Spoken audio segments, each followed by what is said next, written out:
it gives us the opportunity to try again with one of these highlight videos from the ATS Radio broadcast. Unable to do those on Monday with those audio issues I was just talking about, but wanted to get on here with Brian and talk about some Week 5 games, kind of give you some picks and predictions, insights and analysis, all of that here for this upcoming week. And Brian, you already did a video for us on the Thursday night game over on our ATS YouTube page between Tampa Bay and Chicago. So we won't spend time on that one, but we will jump ahead to Sunday here. And we were just talking about it. The Kansas City Chiefs, they play New England. Game gets pushed back a day. Obviously, tons of game planning goes into anytime you face Bill Belichick. Now you're a double-digit favorite against the Raiders with the Bills looming on a short week in Week 6. Is this a good spot to take Las Vegas here? 12.5 is a weird number, too.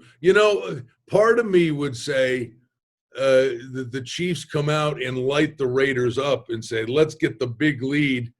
And in a perfect world, maybe we can, get some of these guys out in the second half, get them a little bit of rest. Let's give the Patriots credit. Hoyer, Stidham, it was ugly, but that Patriots defense played their lungs out after the first drive, which, by the way, they held them to a field goal. Belichick made incredible adjustments and really frustrated that Chiefs offense. The one thing I would say, Jacobs is certainly a big X factor. The Bills actually pulled a Belichick move on the Raiders. I was looking at the scores when it was all said and done, Adam. Look at the teams that are, atop the standings. And we're all about the fantasy football, and look what Russell Wilson and Lamar Jackson and Mahomes and even Josh Allen now, what they're doing. And that's the exciting thing, and it's the highlights. Look at the teams that have winning records. They are all teams that can run the football. I mean, you can sling it all over the place, but you better be able to close out games and establish the run when you need to. It's still a viable part of this game. And the Bills, the key to their win, the week before, they had the big comeback, and the Rams got back in the game with Henderson running it down their throat. So everybody's like, well, Jacobs is going to run it down their throat. He's a terrific running back, and he's their best player. The Bills put it in the box and shut him down.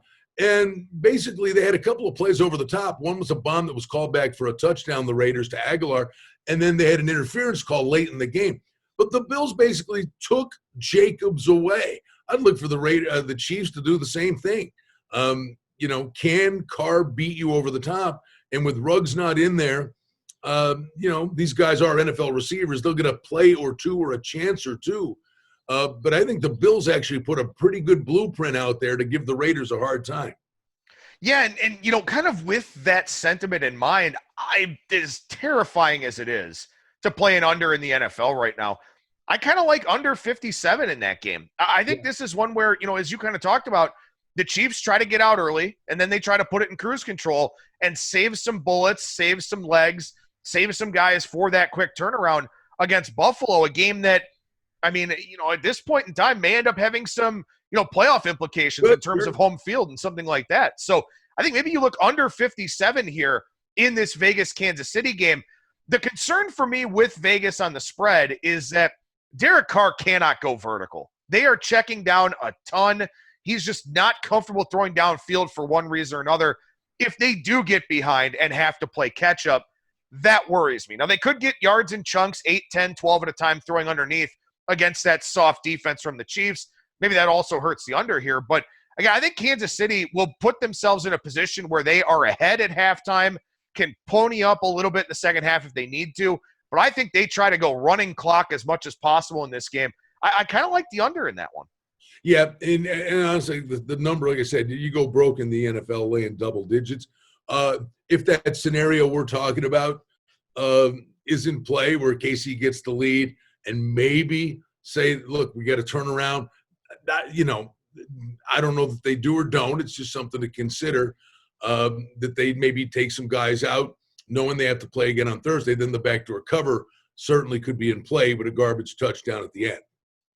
All right, so how about this game here? 459, 460, Jacksonville and Houston. Houston 6-point favorite, total of 54. And you know the reason why I want to ask you about this game. Bill O'Brien, the first coach to get fired. Kudos to anybody who had that one in the 9-1 range. I think a lot of us thought Adam Gase, a lot of us thought Dan Quinn, and Dan Quinn will probably be the second head coach fired here.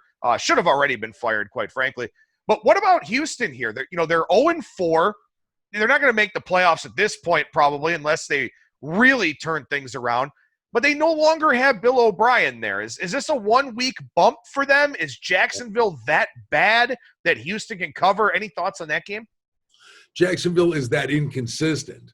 You have a good game against Indy, and then you get mauled by other teams 1 week to the next. I can't get a read on Jacksonville. The funny thing is, Marone was another guy who very much was on the list of a coach that could get fired. Got a little bit of equity with that opening week win. The problem with this game, Adam, is you can't trust either one of these teams. That's the real to sit here with conviction and say what is. The one thing I would say that could be of use is this number is 6.5 minus a dime. If you think, Romeo Crennel knows what he's doing. He's been around the block. He's the oldest coach in the league now. But if you think it's Houston, bet it now because it's going to get to 7. Yeah, I think there's a chance it probably does go up. There were so many people that were so anti-Bill O'Brien, and for good reason. I mean, I've gotten Bill O'Brien several times betting on the Texans over the last few years. And, look, I also think, too, that, this is probably a scenario. I know that they've won some division titles and all of that, but they did so, with negative point differentials or just ugly peripheral stats. This is a team that, probably overachieved in spite of Bill O'Brien. Now you wonder about Deshaun Watson. Does he kind of open things up a little bit? Do they play without that dark cloud over their heads of knowing that this could have been a possibility at some point? I think that's kind of an interesting one. But you know what? I just interject. The one thing I would say is anybody as good as they look or as bad as they look?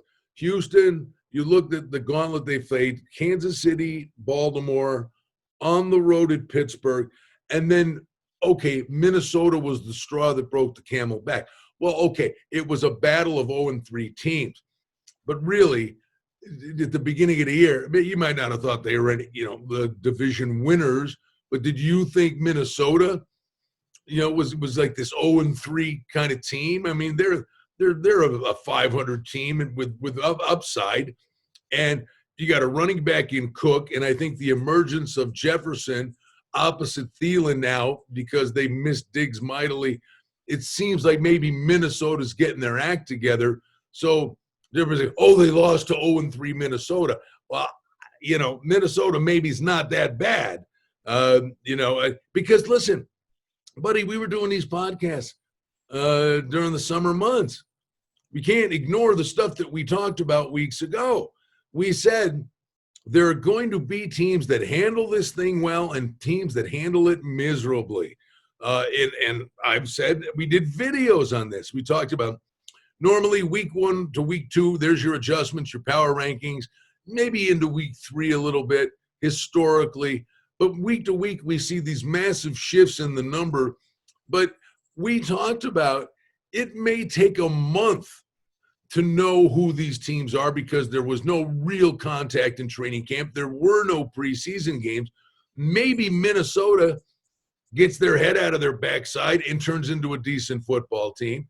Now this shakeup, Houston, look at the gauntlet they played. The one if you were going to poke holes at them, the only one you could poke holes at them was, you're 0-3 and you lost at home to Minnesota. But Minnesota was as desperate as they were. So that's of the 4, that's the only one I think you can really poke holes at Houston for losing. But I just think now we kind of know who these teams are, but some of them are going to turn a corner, a handful of them. We talked about it all summer.